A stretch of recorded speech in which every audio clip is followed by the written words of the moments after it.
Phase में back to में game build कर रही थी। बायर्न के दोनों फुल बैक्स हाई और वाइड रहकर भी प्रोवाइड कर रहे थे। बिल्डअप फेज में बायर्न के दोनों सेंटर बैक्स वाइड स्प्रिट थे और गोलकीपर एक एक्स्ट्रा प्लेयर था बिल्डअप फेज में। सो एक तरह से देखें तो बायर्न बैक थ्री में गेम बिल्ड कर रही थी गोलकीपर को शामिल करके।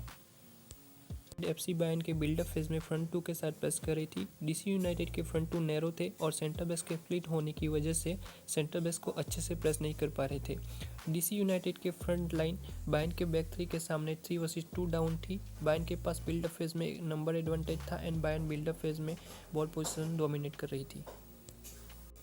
डीसी यूनाइटेड 4% में डिफेंड कर रही थी। डीसी यूनाइटेड की सेकंड लाइन कॉम्पैक्ट थी। बायर्न के दोनों फुलबैक्स हाई और वाइड रहकर विथ प्रोवाइड कर रहे थे। डीसी यूनाइटेड की सेकंड लाइन के कॉम्पैक्ट होने की वजह से सेंटर बैक्स इजीली फाइंड कर सकते थे वाइड चैनल में फुलबैक्स को। एफसी बायर्न के ऑन दी पेपर मिडफील्डर थे, वो मूव फॉरवर्ड हो रहे थे और between the line half space zone में खेल रहे थे। डीसी यूनाइटेड की डिफेंस और मिडफील्ड के बीच में वर्टिकल डेप्थ होने की वजह से वो बॉल रिसीव करके टर्न कर पा रहे थे।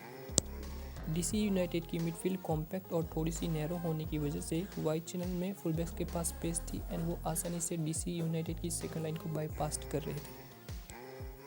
फुलबैक के सेकंड लाइन को बाईपास करने के बाद और मिडफील्डर के हाफ स्पेस जोन में फ्री होने से डीसी यूनाइटेड का फुलबैक अपना रन होल्ड कर रहा था एंड बायर्न का फुलबैक थ्रू बॉल्स निकाल रहा था चैनल में। ना फुलबैक आउट ऑफ पोजीशन था एंड बायर्न का सेंटर फॉर वाइड ड्रिफ्ट हो रहा था बॉल रिसीव करने के लिए और इन ट्रांजिशन बायर्न के फॉरवर्ड 2 वर्सेस 2 थे सेंटर बैक के सामने। फुल बैक के आउट ऑफ पोजीशन होने से वो इजीली बॉल रिसीव कर पा रहे थे।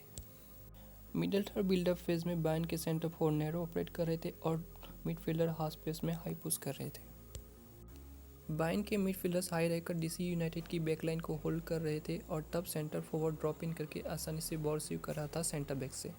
डीसी यूनाइटेड की सेकंड लाइन हाई होने से centre forward between the line आसानी से बॉल रिसीव करके चैनल में थ्रू बॉल निकाल रहा था हाई पुश करने वाले मिडफील्डर के लिए। वाइड मिडफील्डर्स एक तरह से ट्रांजिशन में इन्वर्टेड विंगर की तरह खेल रहे थे। थोड़ी देर बाद बायर्न का एक पिवोट ओपन प्ले में वाइड ड्रिफ्ट हो रहा था और उसकी वजह से बायर्न का फुलबैक चैनल में हाई पुश कर सकता था। आप यहाँ पे देख सकते हैं डेविस के पास कितनी स्पेस है। बायर्न के मिडफील्डर के हाफ स्पेस में हाई रहने से डीसी यूनाइटेड फोर्स हो रही थी फुलबैक को नैरो डिफेंड करवाने पर। आप यहाँ पे देख सकते हैं डीसी यूनाइटेड के फुलबैक की पोजीशन। बायर्न के सेंटर फॉरवर्ड नैरो थे एंड वो होल्ड कर रहे थे सेंटर बैक्स को 1v1। बायर्न के on the paper midfielder inverted थे और वो होल्ड कर रहे थे डीसी यूनाइटेड के फुल बैक को और जो उनकी पोजीशनिंग थी वो हाफ स्पेस में थी। सो डीसी यूनाइटेड फोर्स हो रही थी कॉम्पैक्ट एंड नैरो डिफेंडिंग करने के लिए। बायर्न के दोनों फुल बैक्स हाई पुश कर रहे थे। सो डीसी यूनाइटेड 6 वर्सेस 4 डाउन थी।